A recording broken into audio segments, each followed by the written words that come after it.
कि कल अगर ये बिल कानून बनेगा तो कल कलेक्टर डीएम ये फैसला करेगा कि वाकई में ये मस्जिद वक्फ है या नहीं, ये खानका वक्फ है या नहीं, मदरसा वक्फ है या नहीं, या कब्रस्तान वक्फ है या नहीं।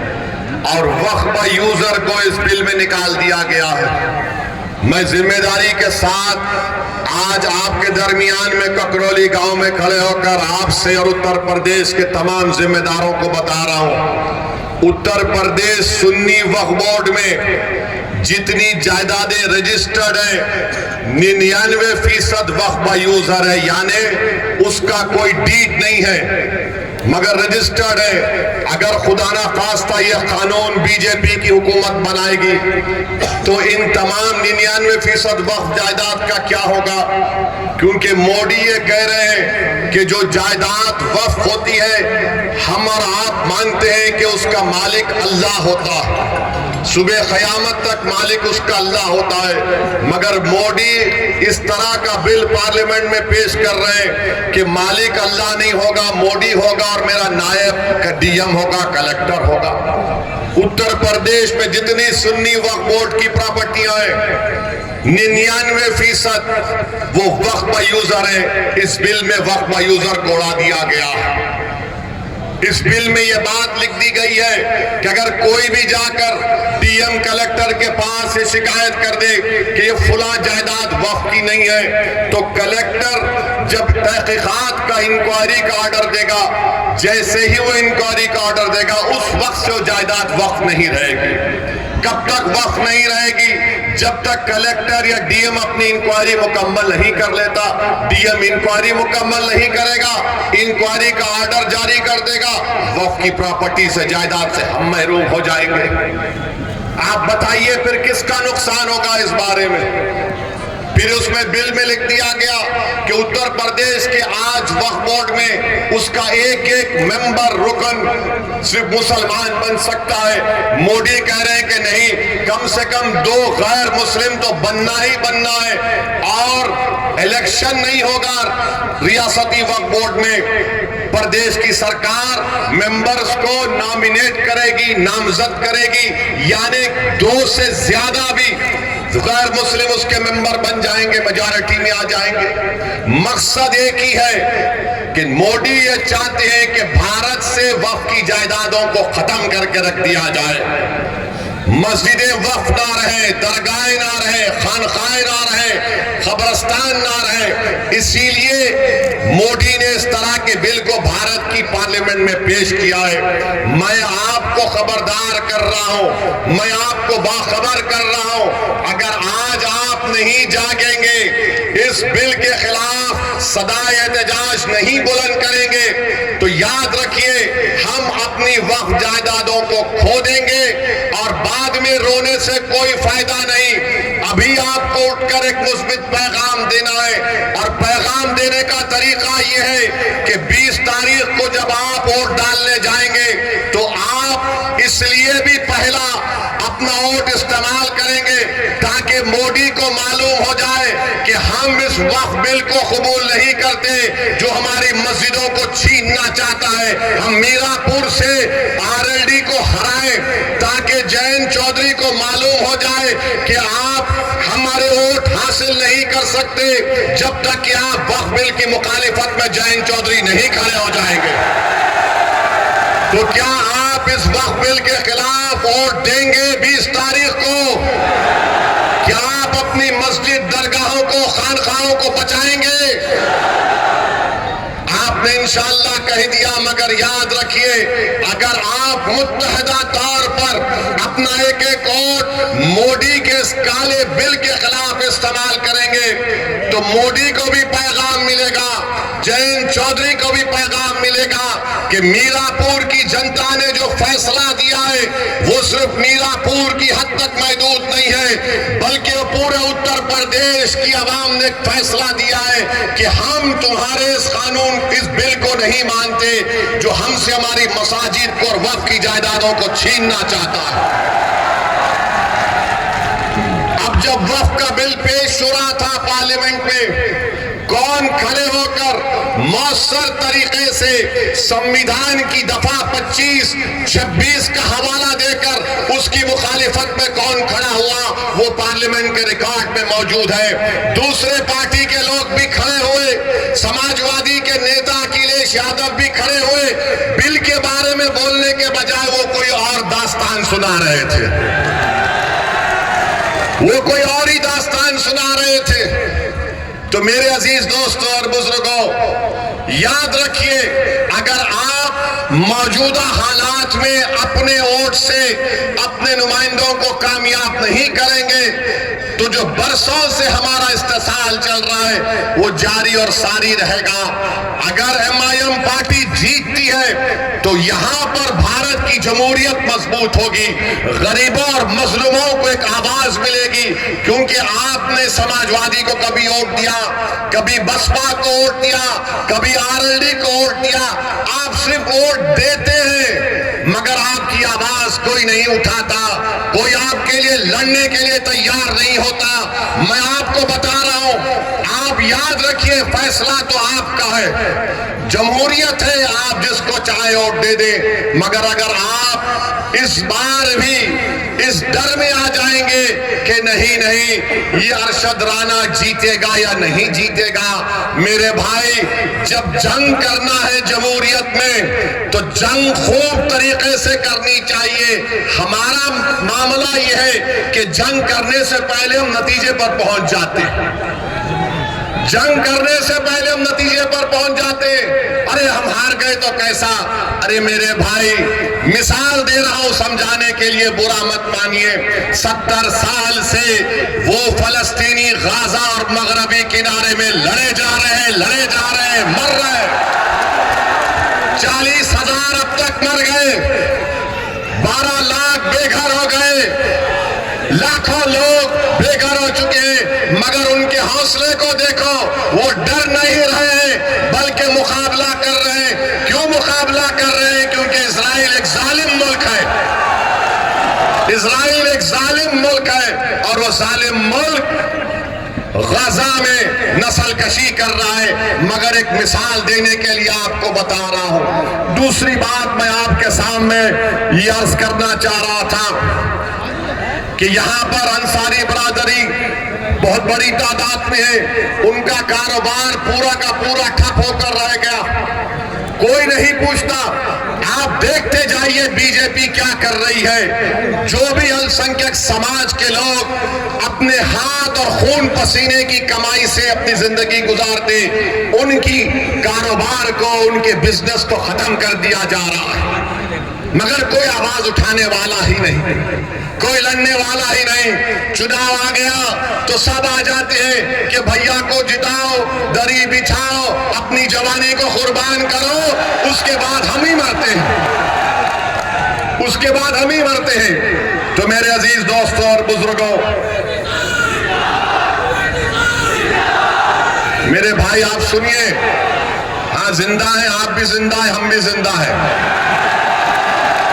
हम और आप जब तक जिंदा है उस वक्त तक क़यामत नहीं आने वाली, अल्हम्दुलिल्लाह। अब तीसरी जो अहम बात हम आपको बताना चाहते हैं, यहां पर आप जानते हैं कि मजलिस पार्टी जब लड़ रही है तो मुझे बताया गया कि हस्बे आदत, हस्बे रिवायत हमारे जो सियासी मुखालिफिन हैं वो बोलना शुरू कर दिए, भाजपा का फायदा हो जाएगा, भाजपा का फायदा हो जाएगा। कहां से फायदा होगा मुझे बताओ। अच्छा, यहां पर एक और विधानसभा में उत्तर प्रदेश में चुनाव हो रहा है, करहल में हो रहा है। करहल में बीजेपी का उम्मीदवार कौन है? अखिलेश के भाई धर्मेंद्र का बहन भाई लड़ रहा है। तुम अपने परिवार को नहीं रोक सकते और तुम आकर यहां पर मीरापुर में कह रहे हो कि मजलिस लड़ रही है तो फुलां को फायदा हो जाएगा। अरे तुम्हारे भाई का बहन भी लड़ रहा है, यानी तुम्हारे परिवार हर पार्टी में बैठकर मलाई और गुलाब जामुन खा लेंगे और हमको वोट ना दे कोई, ये कैसे होगा बताइए आप। और अहम बात मैं आपको याद दिला रहा हूं, 2012 सितंबर ये मुजफ्फरनगर जिले में आता है। अखिलेश यादव मुख्यमंत्री थे, मुजफ्फरनगर का फसाद हुआ। आजादी के बाद सबसे ज्यादा अल्पसंख्यक समाज के मुसलमान अगर बेघर हुए 50,000, इसी अखिलेश यादव जब मुख्यमंत्री थे बेघर हुए थे। जो खेतों में रह रहे थे, पर्दों के टेंट में रह रहे थे, और यही अखिलेश यादव मुख्यमंत्री थे जब 50,000 लोग बेघर हो गए थे। किसी के माओं की इज्जत लूट ली गई, किसी के बहनों को कत्ल कर दिया गया। आप कैंपों में जिंदगी गुजार रहे थे और अखिलेश यादव सैफई में उत्सव मना रहे थे, मुंबई से एक्टरों को बुलाकर नाच गाना करवा रहे थे। यही अखिलेश यादव थे जिन्होंने बुलडोजर चलाया था उन रिलीफ कैंपों के ऊपर। तो मेरी आपसे गुजारिश है कि याद रखिए, यही समाजवादी पार्टी की हुकूमत थी, यही मुजफ्फरनगर का इलाका था जहां पर यह हुआ था। और जब मुजफ्फरनगर का कांड हुआ, कौन उन कैंपों में जाकर फिर गरीबों की मदद करने के लिए आया था? मैं 3 दिन इस कैंपों में रहा, जाकर देखता रहा। उस जमाने में मैं आया और हमारे एक दोस्त शाहनवाज साहब थे, मरहूम जफरयाब जिलानी साहब के साथी थे। मेरे अजीज दोस्तों और बुजुर्गों, ये बात आप अपने जहन नशीन कर लीजिए। 20 तारीख के दिन अपने के कोर्ट का इस्तेमाल करिए और फिर इस विधायक यहाँ पर ककरौली गांव में हम पुलिस से भी गुजारिश करेंगे, आप देखते ही हमको चालान मार देते हैं। हमको मालूम आप बहुत हमसे मोहब्बत करते हैं, मगर इतनी ज्यादा भी मोहब्बत मत करिए जो हमारी जेब खत्म हो जाए। मेरे अजीज दोस्तों और बुजुर्गों, और फिर आ जाइए, आपके मुख्यमंत्री बाबा के ऊपर भी कुछ बोलना पड़ेगा। आजकल बाबा महाराष्ट्र में फिर रहे, सुनिए, महाराष्ट्र में फिर रहे और नहीं जरूरत नहीं, और नारा लगाए हैं, बटेंगे तो कटेंगे, बटेंगे तो कटेंगे बोलते हैं। मैं उत्तर प्रदेश के मुख्यमंत्री से वो चैलेंज कर रहा हूं, झांसी में मेडिकल कॉलेज में 10 मासूम बच्चे जलकर मर गए। 10 मासूम बच्चे जलकर मर गए। और जब वो वार्ड में, न्यू नेटल केयर के वार्ड में एक शख्स था जिसके 2 जुड़वा बेटियां भी उस न्यू नेटल वार्ड में थे। जब वार्ड में आग लगी तो शख्स कूदकर 10 से ज्यादा मासूम छोटे बच्चों की जान बचाया। बाद में मालूम हुआ कि उसकी 2 बेटियां, जुड़वा बेटियां जलकर मर गई। और उस शख्स का नाम आपको मालूम क्या था? जिसने 10 से ज्यादा मासूम बच्चों की जान बचाई, जो 6-8 महीने के बच्चे बच्चियां थे। उस शख्स का नाम याकूब मंसूरी था। याकूब मंसूरी कूद गया आग में। ये नहीं देखा मुख्यमंत्री बाबा योगी आदित्यनाथ, नरेंद्र मोदी, देखो याकूब मंसूरी आग में कूदकर ये नहीं देखा कि किस समुदाय, किस मजहब के मानने वालों के बच्चे हैं। वो ये देखा कि बच्चे जल रहे हैं और कूद गया। ये अल्लाह को कुछ और ही मंजूर था, वो अपनी 2 मासूम जुड़वा बच्चियों को नहीं बचा सका। मैं योगी आदित्यनाथ को चैलेंज कर रहा हूं, क्या तुम याकूब मंसूरी को बुलाकर उसके सामने बोल सकोगे, बटोगे तो कटोगे? बोलो लगे आदित्यनाथ, क्या तुम बोल सकोगे कि बटोगे कटोगे? याकूब मंसूरी को बोलो। क्या देश के प्रधानमंत्री याकूब मंसूरी को बुलाकर बोलेंगे एक है तो सेफ है? किसके लिए नारे लगाए जा रहे हैं? किसके खिलाफ जहर फैलाया जा रहा है बीजेपी की तरफ से? ये सब के सब भाजपा के लोग एक समुदाय के खिलाफ नफरत पैदा करने का काम कर रहे हैं। याद रखो, मोदी योगी आदित्यनाथ, देश रहेगा, आप और हम खत्म हो जाएंगे, देश बाकी रहेगा। और इस देश की ताकत यहाँ की भाईचारगी और मोहब्बत है। अगर आप नफरत घोलेंगे एक समुदाय के खिलाफ, आपको सियासी फायदा तो हो सकता है वक्तिया तौर पर, मगर क्या इससे देश मजबूत होगा? बटेंगे और कटेंगे का मतलब क्या है बताओ हमको। अरे बांग्लादेश में जो हुआ, तुम शेख हसीना को क्यों रखे भारत में बुलाकर, उसको भी भगा देते। बांग्लादेश से भाग कर शेख हसीना आ गई, मोदी जी बोले आ जाओ मेरी बहन यहां पर रह जाओ, और हमको योगी बोल रहे हैं बटेंगे तो कटेंगे। मेरे अजीज दोस्तों और बुजुर्गों, ये बीजेपी के मंसूबे हैं, इस तरह की वाहियात बातें करते हैं। भारत के प्रधानमंत्री क्या कहते हैं? एक है तो सेफ है। 10 साल से सेफ नहीं थे क्या मोदी जी? 10 साल से देश सेफ नहीं था क्या? अरे मैं इसका जवाब ये दिया हूं, अनेक है तो अखंड है भारत में। एक है तो सेफ को नहीं मानते, अनेक है तो अखंड है। इस देश में अंसारी भी है, कुरैशी भी है, जोजा भी है, सैफी भी है, दलित भी है, बैकवर्ड क्लास भी है, अपर कास्ट भी है, ठाकुर भी है, ब्राह्मण भी है, मराठा है। इस देश की ताकत तो यही है मोदी जी, मगर आरएसएस की कोशिश ये की है। इसीलिए मोदी जो कह रहे ना कि एक है तो सेफ है, हम कह रहे अनेक है तो अखंड है। मेरे अजीज दोस्तों और बुजुर्गों, क्या अच्छा ये भी है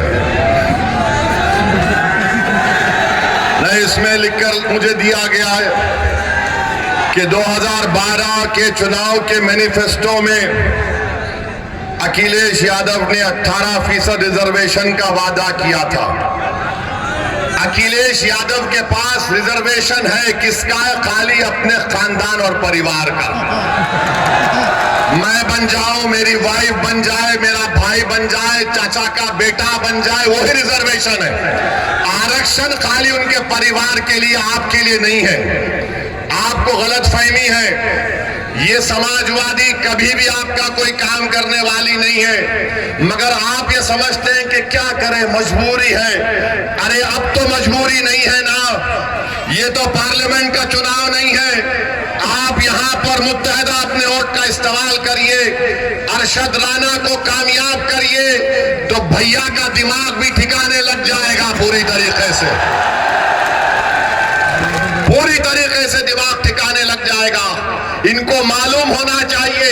याद रखिए, मैं कब तक जिंदा रहूंगा, आप कब तक जिंदा रहेंगे नहीं मालूम, मगर अगर आप अपने वोट से अपनी लीडरशिप को पैदा करेंगे तो आपके वोट की कीमत बढ़ेगी, आपके वोट की अहमियत बढ़ेगी, आपकी जिंदगी की अहमियत बढ़ेगी।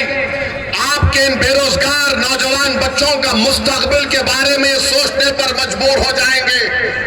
इबादत गाहों की हिफाजत होगी, मगर सिर्फ आप वोट डालते रहेंगे तो इनको मालूम कि सिर्फ डराओ इन लोगों को, ये डर कर वोट दे देंगे। असदुद्दीन अवैसी आज ककरोली मीरापुर विधानसभा में आकर कह रहा है कि अरशद राणा को डर की बुनियाद पर नहीं, उम्मीद की बुनियाद पर बटन दबाइए।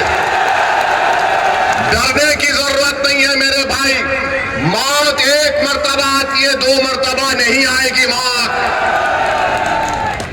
हर कोई जो इस दुनिया में आएगा जाएगा, चाहे वो प्रधानमंत्री हो या मुख्यमंत्री हो या ओवैसी हो, सबको जाना है इस दुनिया से। मगर जब जाएंगे तो हम अपनी विरासत में क्या छोड़कर जाएंगे? क्या हम अपनी विरासत में जायदाद को छोड़कर जाएंगे, खेत को छोड़कर जाएंगे, बैंक बैलेंस छोड़कर जाएंगे?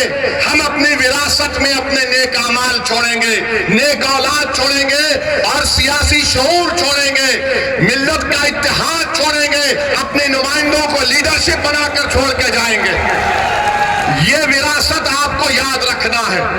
तो मेरे अजीज दोस्तों और बुजुर्गों, आपको डरने और घबराने की जरूरत नहीं है। 20 तारीख के दिन आप लोग अपने घर से निकलकर अपना एक वोट का इस्तेमाल करिए। महंगाई आसमान को छू रही है, मामूली चीजें गरीब खरीद कर नहीं खा सकता, मगर योगी बोलते बटेंगे तो कटेंगे, प्रधानमंत्री बोलते हैं एक है तो सेफ है, कोई कहता है धर्म युद्ध है, कोई कहता है और जिहाद है। अब ये और जिहाद कहां से आ गया मुझे नहीं मालूम,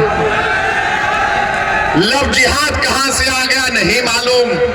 और हम मोदी को और योगी को बोल रहे हैं अब तुम अपनी जबान से बुलडोजर का तो नाम लेके बताओ।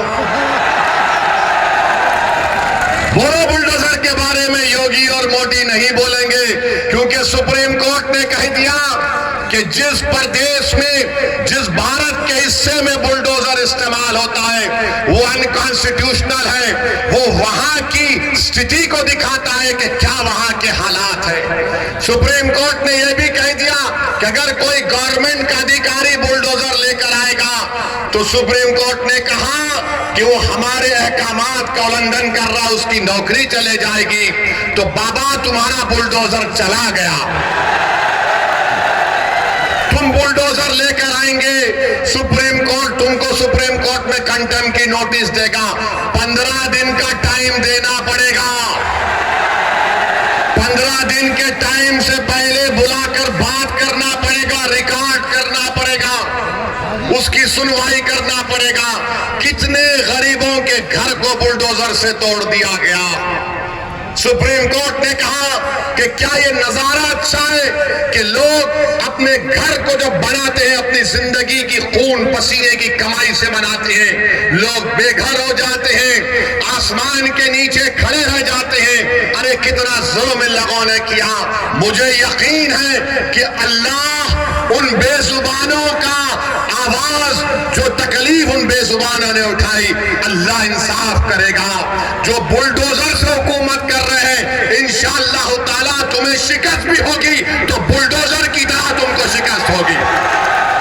आज इख्तिदार तुम्हारे पास है, अरे सत्ता किसी के पास रहने वाली नहीं है। बीजेपी वालों, इंदिरा गांधी भी यही समझती थी कि मैं हूं, मगर इंदिरा गांधी चले गई, दूसरे आते हैं। आज योगी और मोदी यही समझते हैं कि हम हैं तो भारत है। नहीं, भारत इनसे बड़ा है, देश उनसे बड़ा है, संविधान उनसे बड़ा है, और इस देश की जनता इन तमाम नेताओं से बड़ी है।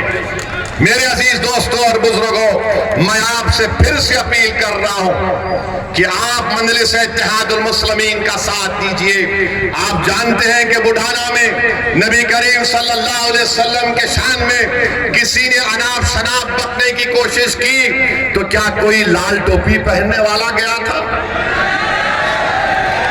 कोई लाल टोपी पहनने वाला गया था? यही हरा कपड़ा डालकर जाने वाले मजलिस इत्तेहादुल मुस्लिमीन के लोग थे। हमारे 19 लोग जेल को गए, मगर हम जब जेल को जाते हैं तो हम बोलते हैं कि ससुराल में गए हैं। और ये तो हजरत यूसुफ अलैहिस्सलाम की सुन्नत भी है। बड़े बड़े लोग जेल को गए और जब जेल से निकले तो बड़े नेता बने, मगर भैया जेल को नहीं जाते। आजम खान जेल को चले गए, अब्दुल्ला जेल को चले गए, मगर भैया नहीं जाएंगे। भैया के बारे में बोलेंगे रे दरी बिछाओ जवानी कुर्बान। अब मालूम हुआ कि आज रोड शो करने आ रहे हैं। अखिलेश, आपने गलत टाइम लिया यहां पर आने का। अच्छा, मालूम हुआ कि भैया ने कहा कि अब शेर के धार के सामने कुछ नहीं कर पाएंगे तो कैंसिल कर दिए वो। तो इसका मतलब समाजवादी चुनाव हार चुकी है, मान चुकी है। आप ये बात समझ लीजिए। तो आप 20 तारीख के दिन अपना एक वोट पतंग के निशान पर बटन दबाएंगे इंशाअल्लाह बोल दिए। फिर यहां हम जाने के बाद इबलीस के लोग आकर कान में खुसखुस करेंगे ये अरशद राणा जीता तो क्या होगा, क्या फर्क पड़ जाएगा, भाजपा जाएगी। अरे भाई भाजपा आई मेरी वजह से नहीं आई, इन लोगों की वजह से भाजपा आई है। हम क्या, अच्छा यहां पर यहां का सांसद आरएलडी का है नहीं है, आरएलडी का है ना, बिजनौर के। आपने वोट दिया, किसको दिया? आपने आरएलडी को तो वोट नहीं दिया ना, कितनों ने नहीं दिया उठाओ। अच्छा आप ये बोलेंगे हमारे भाषण के बाद ओवैसी आएगा तो आरएलडी बीजेपी जीत जाएगी। मेरा जवाब यही है कि हाँ, मैं भारत में बैठकर कमला हैरिस को हरा दिया और ट्रंप को जिता दिया, और क्या बोलो, मैं जिम्मेदार हूं। यानी हम यहां पर बैठ जाते नहीं है। ये इनके कांग्रेस के एक नेता बोले हाँ ओवैसी लड़ता नहीं है, मगर उसकी भाषण का इतना असर होता है कि हम हार जाते हैं। मेरे भाई ये सब बहाने हैं, कोई जीत हार चुनाव है, कोई जीतेगा तो कोई हारेगा। आपसे हम अपील करने आए हैं कि मुत्तहिदा तौर पर 20 तारीख के दिन आप लोग अपना एक वोट का इस्तेमाल करिए, पतंग के निशान पर बटन दबाइए, उत्तर प्रदेश में मजलिस इत्तेहादुल मुस्लिमीन को मजबूत करिए। आपके पास एक बेहतरीन कैंडिडेट अरशद राणा आपके सामने है, समाजवादी पार्टी के भी उम्मीदवार हैं, उनके परिवार से उनके बड़े लोग यहाँ पर सांसद भी रहे हैं, मगर उन्होंने इस विधानसभा के लिए क्या काम किया आप मुझसे बेहतर जानते हैं। मैं आपसे सिर्फ यही अपील करने आया हूं, एक लंबा सफर करके आपसे आया हूं, महाराष्ट्र से निकलकर आज वेस्टर्न यूपी के इस इलाके में सिर्फ इसलिए आया हूं ताकि आपके दरमियान में खड़े होकर मैं अपनी दिल की तकलीफ को अपने जबान के जरिए तुम्हारे सामने बयान कर सकूं। मैं इसलिए आया कि नाइंसाफी का जिक्र तुम्हारे सामने कर सकूं। मैं इसलिए आपके दरमियान में आया मेरे बुजुर्गों, मेरे गयूर नौजवानों, ताकि हमारी आवाज उत्तर प्रदेश के विधानसभा में गूंजे। एक मर्तबा आप मजलिस के उम्मीदवार को कामयाब कर दीजिए और देखते जाइए कि आपके मसाइल कैसे हल होते हैं। वरना याद रखिए ये समाजवादी और बीजेपी एक सिक्के के दो रुख हैं, एक सिक्के के दो रुख हैं। मैं करीब से देख चुका हूं इनको, ये चाहते हैं कि मानते हैं कि मजबूर है, ये कमजोर है, इनको डराओ ये डर जाएंगे। आपको डरने और घबराने की जरूरत नहीं है। जब दलित समाज का, सुनिए, जब मोदी पार्लियामेंट में खड़े होकर बोलते हैं कि भारत का सबसे बड़ा बैकवर्ड क्लास का नेता मोदी है, अखिलेश कहते हैं कि हम समाजवादी जरूर हैं मगर हमारा परिवार यादव परिवार, बहुजन समाज है, दलितों की बात करती है, बाबा है, बोलते नहीं है मगर ठाकुरों को प्रमोट करते हैं। हर समाज अपना नेता बना चुकी है और आप लोग सिर्फ सोच रहे हैं कि क्या करें क्या करें। अरे करना कुछ भी नहीं है, उनको देखो, अपने अरशद को कामयाब करो, और कुछ भी करना नहीं है। अगर आप सोचते रहेंगे, डरते रहेंगे, मेरे भाई 70 साल हो चुके हैं, 18 लोकसभा के